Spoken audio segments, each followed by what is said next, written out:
Dalam seri ke-49 ini didukung oleh para pemain Yoko sebagai Panji Ketawang, Henny sebagai Praharsini, Suherman sebagai penghulu perkawinan, Iwan Dahlan sebagai Jaya Praha, Mas Burhan sebagai sesepuh, Nanang sebagai Trisura, dibantu oleh Rusli dan Ashari, dan Asdi Suhastra, pembawa cerita. Selamat menikmati. Ketika memasuki perbatasan desa Ganding, tak jauh dari Lamajang, Panji Ketawang berpapasan dengan iring-iringan pengantin dari desa Buhayabang. Panji Ketawang menyuruh pengantin wanita keluar dari tandu. Orang-orang desa berusaha mencegahnya. Oh, ampun Tuan, kami terpaksa tidak dapat mengikuti perintah Tuan.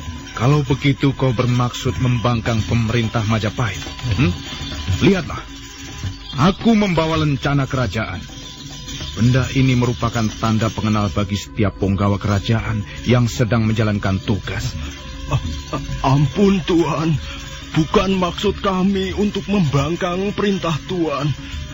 Tapi hal itu bertentangan dengan adat serta tata cara di desa kami, Tuan.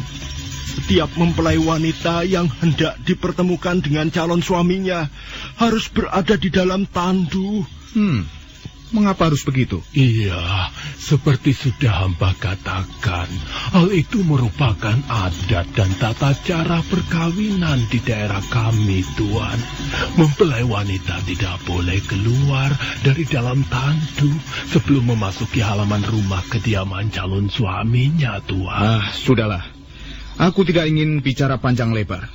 Aku hanya menjalankan tugas. Minggirlah. Minggirlah. Kalau kalian masih tetap berdiri di situ, kalian akan segera berhadapan dengan prajurit-prajurit Majapahit. Oh, ampun Tuan, kami sama sekali tidak bermaksud menentang pemerintah Majapahit, Tuan. Kami hanya sekedar menjelaskan adat serta tata cara perkawinan di desa kami, Tuan. Aku tidak membutuhkan penjelasan apa-apa. Minggir. Aku akan melihat seperti apa pengantin perempuan yang sedang kalian arak di tengah perjalanan.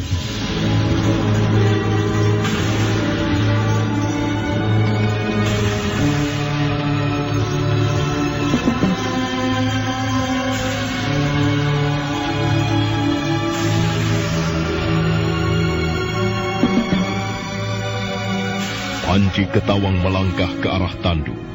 Beberapa orang warga desa yang berdiri di sekitar tandu terpaksa minggir. Mereka tidak berani melakukan apa-apa, karena mereka tahu sedang berhadapan dengan siapa. Panji Ketawang berpaling sejenak ke arah prajurit-prajurit Majapahit. Dia memberikan isyarat dengan kerdipan matanya. Dan setelah itu tangannya bergerak menyingkap tenda penutup tandu.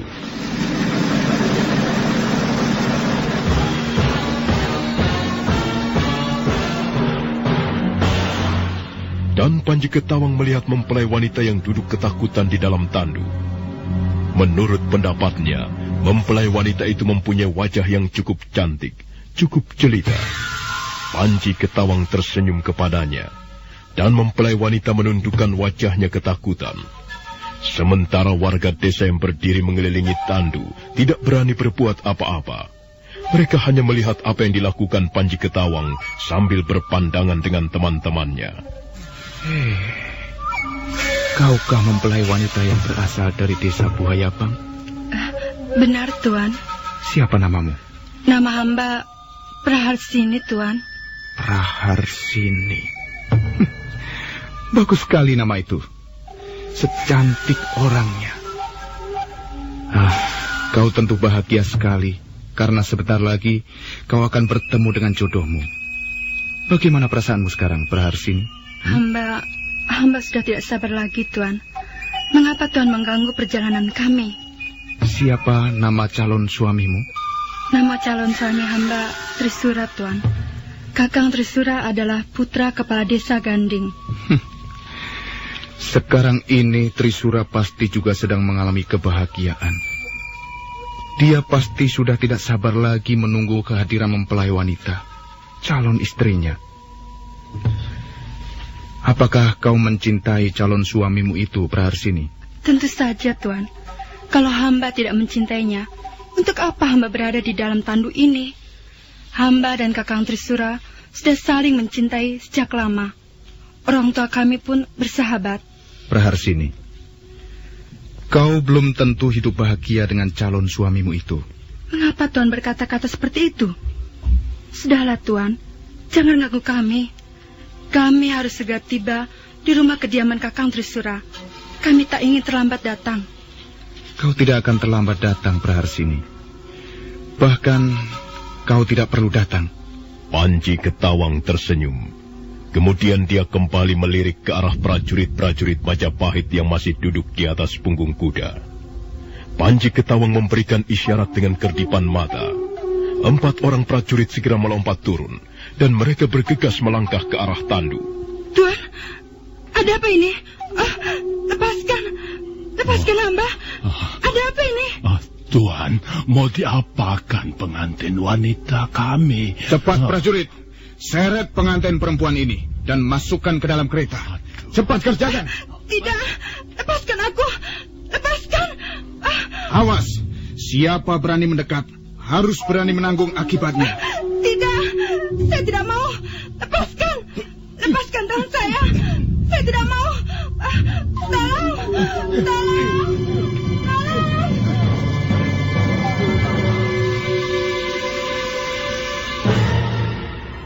Ampun Tuan, mengapa mempelai wanita kami dipaksa masuk ke dalam kereta, Tuan? Kau tidak perlu khawatir. Kami tidak akan menyakiti mempelai perempuan. Kami hanya akan membawanya ke Majapahit. Tapi bagaimana dengan upacara perkawinan ini, Tuan? Kami ditugaskan mengarak mempelai wanita ke rumah kepala desa Ganding, Tuan. Iya, Tuan, iya. Bagaimana kami harus memberikan penjelasan kepada Bapak Kepala Desa? Katakan saja bahwa Prabu Jayanegara menginginkan Praharsini. Sudah, itu saja. Kalian tidak perlu bicara panjang lebar dengan kepala desa. Oh, mana mungkin bisa begitu, Tuan. Upacara perkawinan ini sudah direncanakan sejak lama. Sekarang ini di rumah kepala desa Ganding pasti sedang banyak tamu, Tuan. Oh, mempelai pria pasti sudah tidak sabar menunggu. Bagaimana kami harus menjelaskan kepada mereka, Tuan? Hei, kau tidak perlu banyak mulut. Katakan saja apa yang telah kukatakan kepadamu. Katakan bahwa Prabu Jayanegara menginginkan Praharsini. Dia akan segera kami bawa ke Majapahit untuk dijadikan wanita persembahan. Apakah ini tidak cukup jelas? Iya, cukup jelas, Tuan. Tapi bagaimana kami harus menyampaikan berita ini kepada Bapak Kepala Desa Ganding, Tuan? Mereka semuanya pasti akan kecewa. Dan suasana pasti akan menjadi gempar, Tuan. Suasana akan menjadi lebih gempar kalau kalian berani menentang kami. Sudahlah, cepat kalian pergi. Kalau kepala desa Ganding tidak terima, suruh datang kemari. Biar aku yang akan menghadapinya.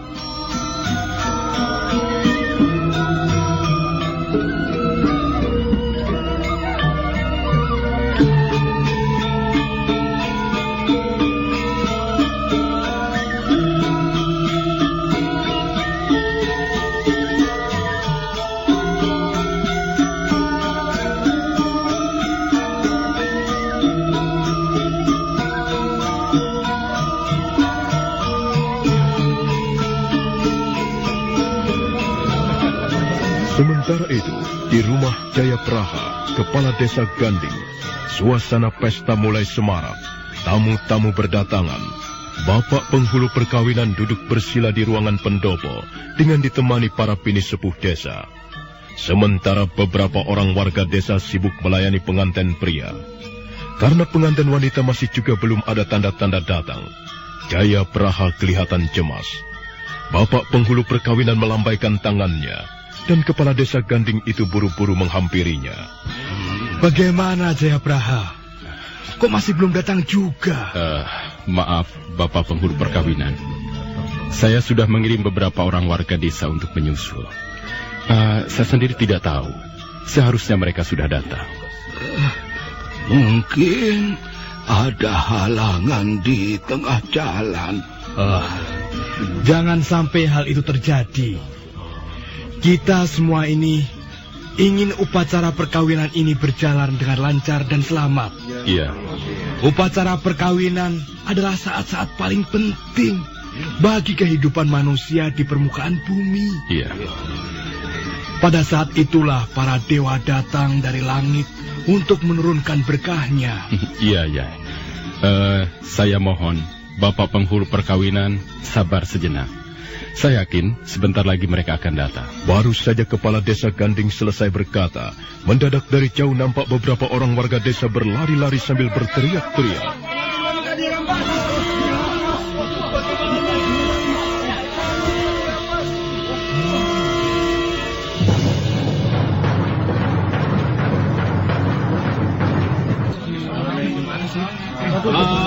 Coba, tenanglah, tenang.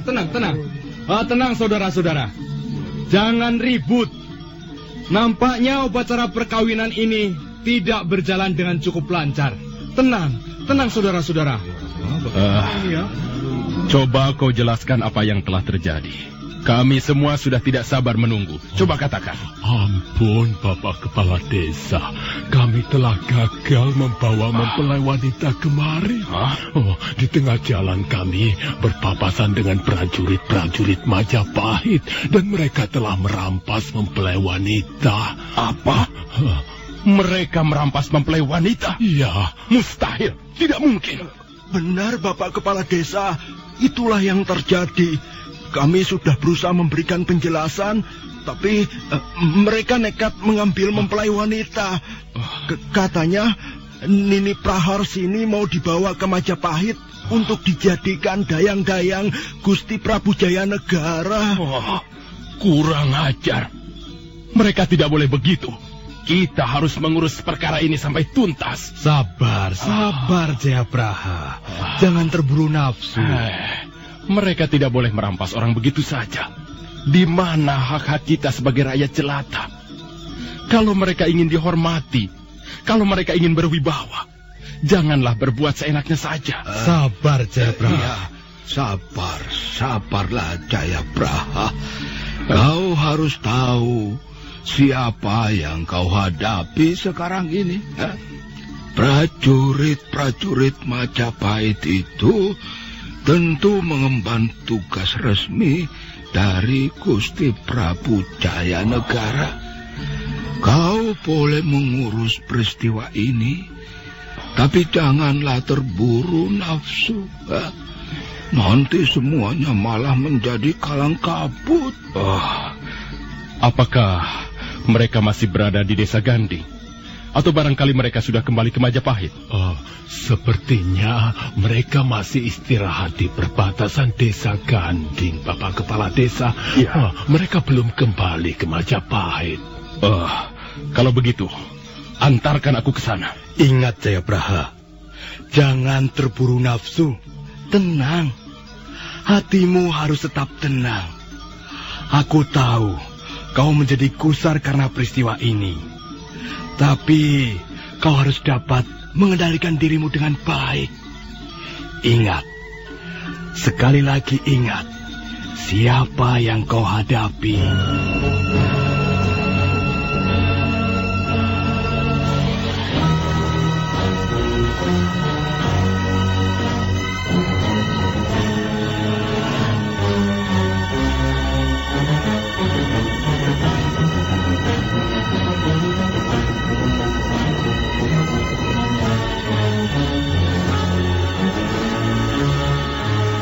Jayapraha dengan wajah merah padam segera mengambil kudanya.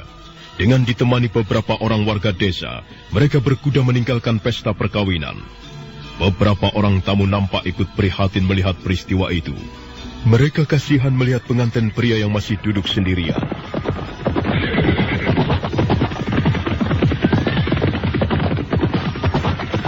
Jayapraha terus menggebrak kudanya menuju perbatasan desa Ganding. Dan tak lama kemudian, mereka pun sudah tiba di tempat yang dituju.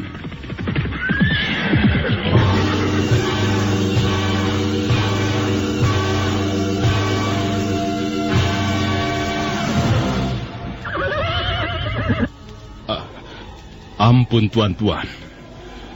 Kami datang untuk mengambil mempelai wanita. Apakah kau kepala desa Ganding? Benar, Tuan. Hamba adalah kepala desa Ganding. Nama hamba Jayapraha.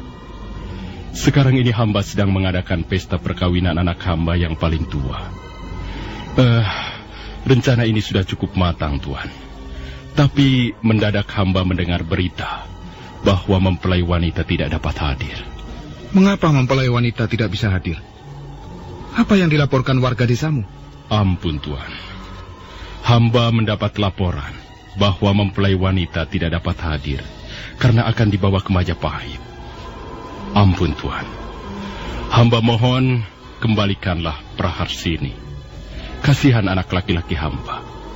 Dia tentu akan kecewa sekali jika upacara perkawinannya terpaksa batal, Tuan. Dengar, Jayapraha. Kami datang ke desa Ganding ini untuk mengemban tugas langsung dari Gusti Prabu Jayanegara. Kami ditugaskan mencari wanita-wanita cantik untuk dipersembahkan kepada Gusti Prabu. Maksudnya, wanita-wanita itu nanti akan dijadikan dayang-dayang istana. Apakah keteranganku ini cukup jelas? Jelas, Tuan. Tapi hamba mohon, janganlah Praharsini dibawa ke Majapahit. Hamba sanggup mencarikan wanita cantik yang lain sebagai gantinya, Tuan. Kau tidak usah repot-repot mencari gantinya, Jayapraha. Lagi pula calon menantumu itu tidak akan hidup terlantar di istana Majapahit. Dia justru akan hidup dengan bahagia, karena tidak kekurangan suatu apapun juga. Dan dia akan dapat mengangkat derajat keluarganya ke tempat yang lebih tinggi. Lalu bagaimana dengan upacara perkawinan ini, Tuan? Tamu-tamu sudah hadir. Mereka semuanya bertanya-tanya. Hamba malu sekali, Tuan. Hamba tidak dapat menjawab kalau misalnya mereka bertanya, mengapa perkawinan batal? Dan hamba tidak sampai hati melihat anak laki-laki hamba kecewa. Kalau kau menaruh rasa hormat kepada raja junjunganmu, kau tidak perlu ribut-ribut. Kau tidak perlu cemas. Kau pasti bisa mengatasi kesulitan ini. Cari saja gantinya mempelai wanita. Konon kabarnya desa Ganding banyak sekali wanita cantik. Ambil saja salah satu di antara mereka. Anakmu tidak akan kecewa. Dan para tamu tidak usah bertanya-tanya. Jelaskan semuanya apa yang telah terjadi. Katakan saja bahwa Praharsini dikehendaki oleh Gusti Prabu Jayanegara. Ampun, Tuhan. Kalau sampai upacara perkawinan batal, kami sekeluarga akan malu sekali, Tuan. Dan menurut kepercayaan di daerah kami, jika sampai terjadi perkawinan batal, itu berarti para dewata tidak memihak kepada kami. Batalnya sebuah perkawinan bisa dianggap sebuah kutukan, Tuan. Sudahlah, jangan bicara ngalor ngidul. Aku tidak peduli dengan adat dan upacara yang lazim berlaku di desamu. Itu adalah urusanmu. Sedangkan urusanku ialah menjalankan tugas. Kalau memang kau tidak terima, kau boleh datang ke Majapahit. Kau boleh minta kembali Praharsini dari tangan Gusti Prabu Jayanegara. Bagaimana? Bukankah aku telah bersikap adil? Kepala desa Ganding tidak dapat berbuat apa-apa. Wajahnya menjadi murung dan sedih. Dia menundukkan wajahnya dalam-dalam.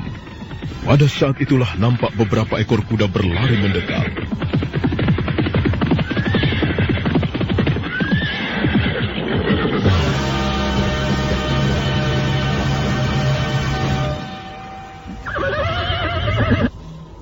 Bagaimana Ayahanda? Bagaimana dengan Praharsini? Di mana dia sekarang? Sudahlah, Trisura. Barangkali ini sudah nasibmu. Kita tidak bisa mengambil kembali calon istrimu. Mengapa tidak bisa, Ayahanda? Di mana Praharsini? Sudahlah. Lebih baik kita kembali. Aku tidak bisa berkata apa-apa. Lebih baik kita segera pulang. Tidak, Ayahanda. Aku harus dapat mengambil Praharsini. Apakah dia berada di dalam kereta itu? Ketahuilah, anakku. Kita sedang berhadapan dengan pemerintah Majapahit. Apa yang bisa kita lakukan? Kalau mereka menghendaki Praharsini, apakah kita bisa mencegahnya? Mereka tidak bisa merampas hak kita, Ayahanda. Mereka tidak bisa berlaku sewenang-wenang kepada rakyat kecil, Ayahanda. Pokoknya, aku harus dapat mengambil kembali Praharsini. Jangan, Trisura. Jangan lakukan itu. Jangan bertindak bodoh. Bertindak bodoh bagaimana, Ayahanda? Calon istriku dirampas orang. Bagaimana aku bisa tinggal diam? Kita harus berani menuntut keadilan. Aku tidak peduli. Aku tidak peduli dengan siapa sekarang ini aku sedang berhadapan. Aku tidak akan membiarkan Praharsini dirampas orang. Jangan, Trisura. Jangan, kataku. Nanti semuanya akan menjadi runcing. Dan semua akan celaka. Aku tidak peduli, Ayahanda. Mana Praharsini? Mana calon istriku? Jangan, anakku. Jangan, Trisura. Jangan lakukan. Tahan nafsumu.